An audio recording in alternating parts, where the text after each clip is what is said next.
Hi everyone, welcome back to Vintage Fashion Hat Chat. I'm Norma Shepherd, the director of the Mobile Millinery Museum and the author of 5 books on vintage fashion, including 1,000 hats. I'm going to take you down a little trip down memory lane today to hats from 100 years ago.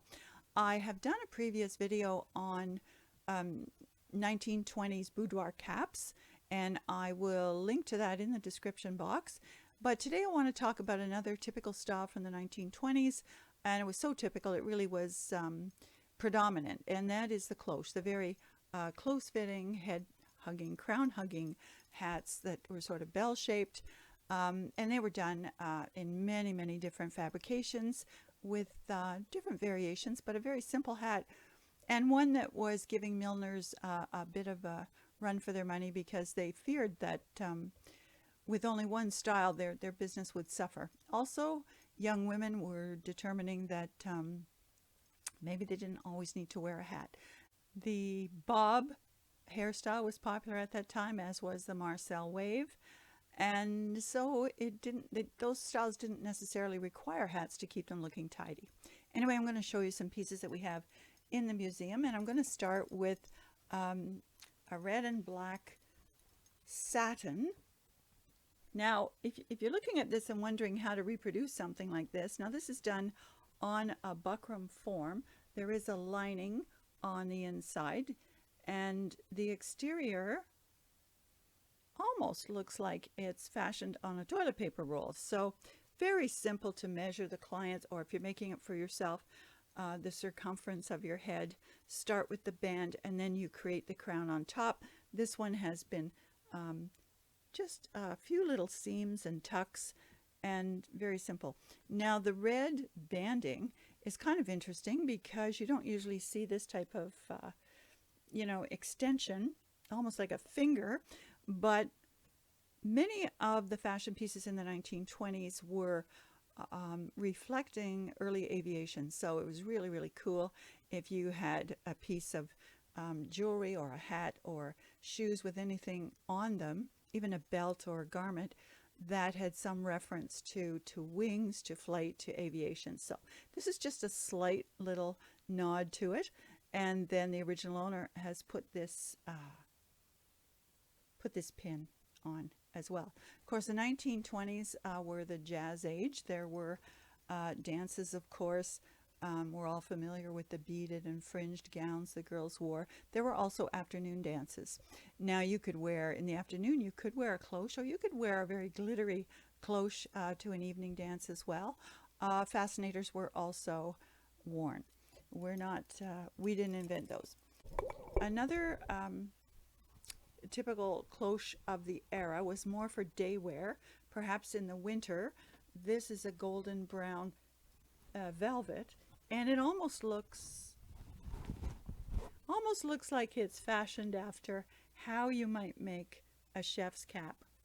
So you have the tight-fitting band, which could be measured to your own specifications, and this particular one is going to fit very low, and so it has a little snap at the back. So probably you open the snap, put this over the widest part of your head, and then you could tighten it again with a little snap. A very simple piece. Probably a day hat. This one too is lined. There's no maker's label. So there you have that. There must have been scads of these. Another one that is a little fancier and quite lovely is this gold lame lace.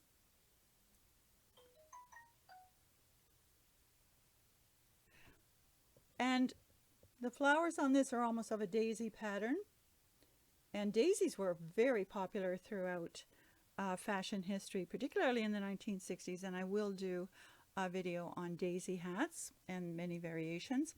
This one is probably fashioned, as far as I can tell, from a rectangular length of fabric. It has been folded up a bit at the back, a simple stitching line to secure it. Would have been tighter at the back, coming down over the crown of the head to the front, which dips a little lower, probably just about the brow, and very simple. This one too is lined, but there's no buckram form or anything.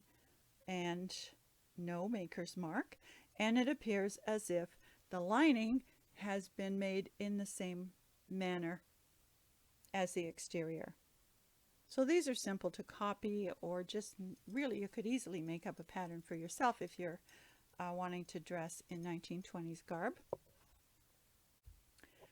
Now I want to show you another one. This is more helmet style. So as many of the cloches were bell shaped, some were also representative of a helmet. This one is completely covered in feathers. This has survived pretty well considering its age. Now I want to show you another helmet style, but this one has an extension, and it's quite a bit more dramatic than that little finger-like red satin extension that you saw on the first hat. This one is a very coarse straw. Crinkle, crinkle as I handle it. The back is turned up just very simply, so it's a woven straw fashioned to fit like a helmet. And then when you wear it, oh my gosh, you have this wing off to the side. I have no hat of my own to talk about today, so I'll tell you about my earrings. These are vintage Lunch at the Ritz, Dalmatians, and these are from when they were still making them in New York. So there you have it. Hope you've enjoyed this. Please hit like, share, subscribe if you have a mind to. And I will remind you that I do post Mondays and Thursdays, mostly on vintage hats, but we do get into a little bit of vintage jewelry and vintage fashion in general from time to time. So if there's any topic you're interested in, please leave me a message in the comments, and have a happy day.